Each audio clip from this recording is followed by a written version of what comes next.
back to That Dad Guy. It's June 27th, 2024, and today I was going to take the day off. I was going to sit on the couch. It's been pouring rain outside. I got soaking wet at work. I dried off. I tried to get warmed up, laid on the couch. Thought, you know what? Today I'm not going to do it. I'm going to spend a little time with Dea, watch some TV, which we did, and watch some TV by myself. I'm going to answer some Instagram messages. I'm going to search through YouTube, just flip around, just do as little as possible. I wasn't going to do any housework today. Wasn't going to do any of that. And I thought, well, I got to do something. I'm the sort of person that wants to be somewhat productive. So I did a bunch of sorting of stamps yesterday, soaking them off. And so they were all dried and ready to be sorted it by country and then put away in envelopes. So I started to do that. I thought, okay, that's good. I'll do that. Find out more, make sure you like, you subscribe, you leave positive comments, you share with other people, and you put the notification bell on so you don't miss it or anything.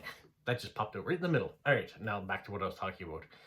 And then I started to come into the office and put some of the stamps away that I did, and I came across this box. I've looked in this box before. I've taken some stuff out of it. This is one of the two big boxes that I have on the floor in my office that I haven't gone through 100% yet. They're from my father's collection. They were his to-do box, his extra stuff. He'd sorted some stamps into it, so there's envelopes by country in there, which is one of the reasons why I went into those boxes. And I came across this. I've shown this before, but it made me think of something. Now, this was the very first postage stamp album that I had. There aren't any stamps in it anymore. They're just empty pages. All the stamps have been removed. There's stickers, or there would have been stickers at the back of all the different countries and coat of arms. There was a list of the countries, and some of those names of the countries have changed. There is also a bit of a glossary of terms in there as well. So that's kind of how I started with stamps alongside my father. He got me this book, and then I got some stamps from certain countries. I put hinges on them, put them in the book, and that's how we did. I did the same thing. Well, my father did it with my children. And when they kind of started on, he would go show them his stamp collection and give them a few stamps, and he put them in a little album. They never really caught on and did anything more with it, but he did try it with them.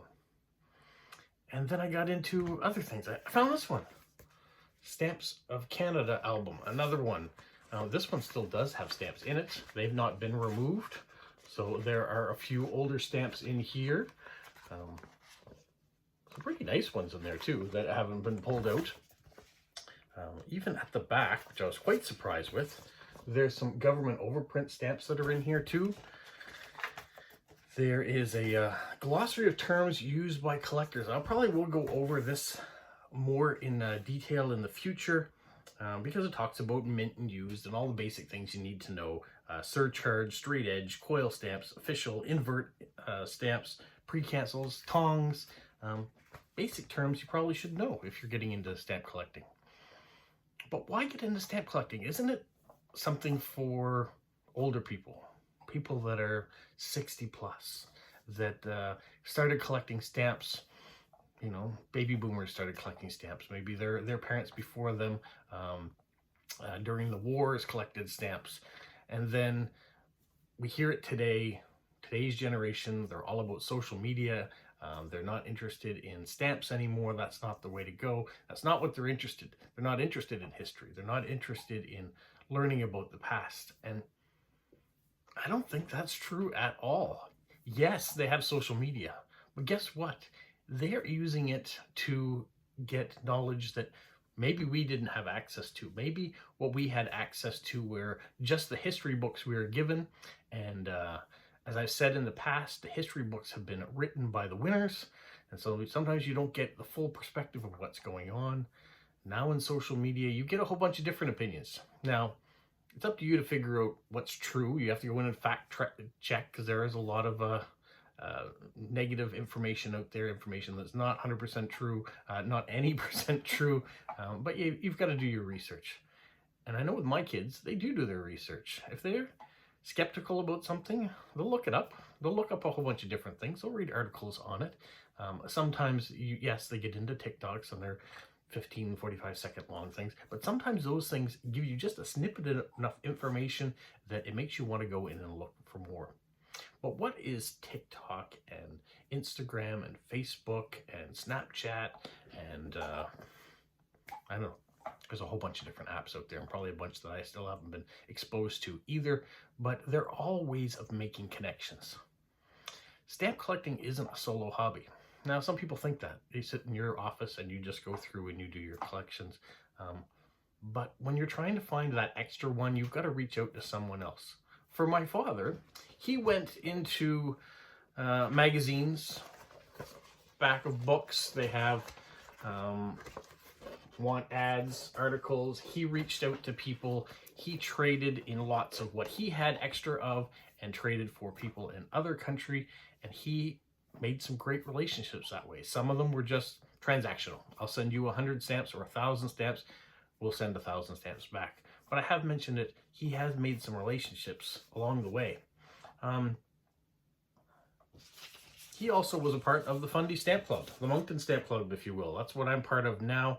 And I found this newsletter from 2007 that he has in here, and it talks about a bunch of different things. It's got some information by a bunch of different people that are still at the Moncton Stamp Fair now. I see the names and say, oh yeah, I know him, I know him. They're in there. And there's a whole thing about the beginner circle, talking about soaking stamps off, how you should properly do it, including using drying books. I don't have a drying book. I showed you that I used corrugated paper like my father did. I had snail mail with Smokey in Wisconsin. He reached out. He uses drying books. So it was kind of neat when I was reading that. I was like, oh yeah, drying book. They use them too. So yeah, there's different ways of doing it. But that's in here. That's a connection he made. He went to a stamp show. People got to know him. Even when he disappeared and he wasn't there anymore, when I came back and said, oh, my father used to come to this. They said, oh, who's your father? And I give the name and give an explanation. Oh, he was an English gentleman. And so, oh yeah, we remember him. So he made an impact. I went through the box, like I was saying, and I found some of these catalogs, and I found some old stamps that were in there that were still on pages that need to be soaked off, so that's something I still need to do to get into. He had a whole bunch of plastic Ziploc bags that he probably had either gotten stamps from or was preparing to send off other allotments of stamps in it. But I also found some letters he'd saved. These were with people that he was corresponding with. I'm going to read this one off. I'll read a couple of them off, but this one comes from his friend Meyer, who's in Israel. He says, thank you for the letter from the 14th of January with the fine Canadian stamps and old Newfoundland ones, which I really liked very much. I only had a few Newfoundland in the past, and it's a great addition to my collection. Can you send me more Newfoundland, maybe? I hope that you are in good health, and your his dear father passed away in February at the age of 96. I started a radiation treatment against my prostate cancer in October. I hope you can use and like the items that I send you. And then Meyer at the end. So not only was he trading stamps with people around the world, he was trading stories, personal anecdotes about their families. I'd mentioned the connection he had with a gentleman in the Czech Republic, or Czechoslovakia at the time, and how his letters went from transactional to being more thoughtful and about families and stuff as the country went through some changes and got rid of communism, and he felt freer to speak. Well, I found this letter. I never knew it existed. And you know what? I kind of thought his relationship with the gentleman in the Czech Republic was he stopped getting stamps from that gentleman. I never thought it might be this way. It says, Dear Don, thank you for your letter and stamps of Canada and England from September 2012. I'm sorry we cannot exchange stamps anymore. Our relationship lasted for 25 years, from 1987 to 2012. It is your merit that I have a nice Canadian collection. Could you please give my address to one of your friends interested in stamp exchange, or to a place or an advertisement in some philately magazine? Thank you a lot. I wish you all the best, good health, and God's blessings. Yours sincerely. And then he says, today I'm sending you some Czech stamps and some stamps from France. And then Jan. So I hadn't realized it was my father that had severed that connection in 2012. I'm guessing that because of changes in his health and maybe his lack of getting new stamps in, his sources were running out, so he felt that he didn't have the new stamps to trade anymore that he had once, and so he was kind of cutting the connections and slowing down his collection. So it was great to find that. And once again, it's a connection you have. So if I can go back to saying that the new generation's not interested in stamps because they're all interested in social media. They're on social media, and you're on social media now watching this because you're looking for a connection. This is a connection, whether you know it or not. There's a connection here. If you're messaging people on Instagram, it's a connection. If you're liking someone's post on Snapchat or wherever, Facebook, it's a connection. And you're building up some sort of relationships. You can do the same thing with stamp collecting.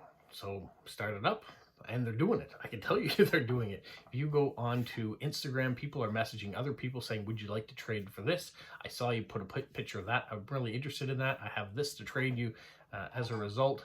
And so there's no barrier for stamp collecting just because there's new information and new ways of doing it.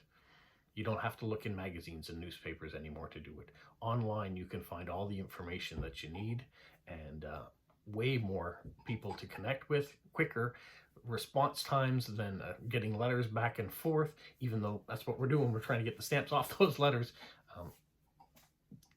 It's amazing.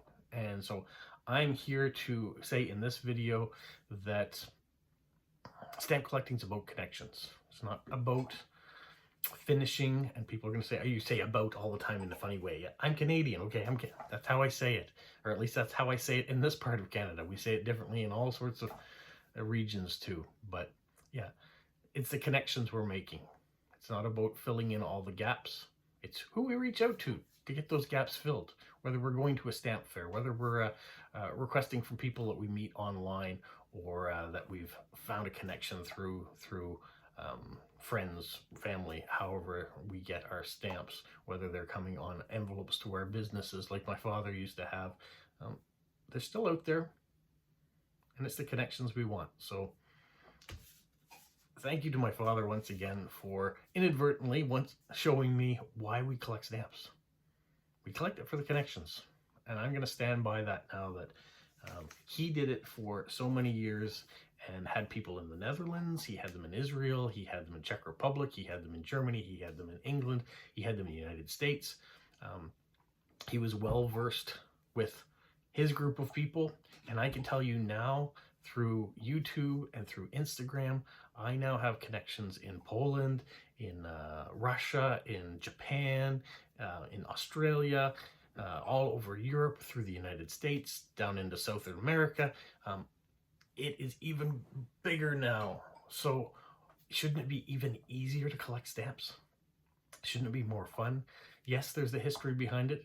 If you're not in history, there's other reasons to collect. Anyways, that's it for today. That's my little rant of the day, or my inspirational speech today. I'm going to talk about this more as things go on, because I'm here to promote. I'm here to promote the hobby and to say that it's not for just our seniors anymore. It's not just for little tiny kids that when they get more responsibility, they forget about it. It might start that way. They might have started off with an album like this and became teenagers and gotten into sports or theater or whatever and forgotten about it. But I'm here to tell you, you can get back to it. It might be a long journey around, might be there. Don't throw them away. Keep your albums. You never know what it is. What else do I have here? Showing this here, Susan's collection of stamps. So a friend, Susan, in the neighborhood, she was with the Girl Guides. She collected stamps through that. She saved this, and through my videos, she sent me a message saying, would you like to have it? I said, yeah, I'd love to have that, and I'm going to use that to promote too with. So thank you, Susan, for keeping that for all these years as well. However you got into collecting, get back into it. You'll be worthwhile. If you're not into it now, why don't you start? It's super cheap and easy to do to get started, and you're going to meet lots of interesting people around the world that are also interested in it as well. All right, you guys. Have a magical week.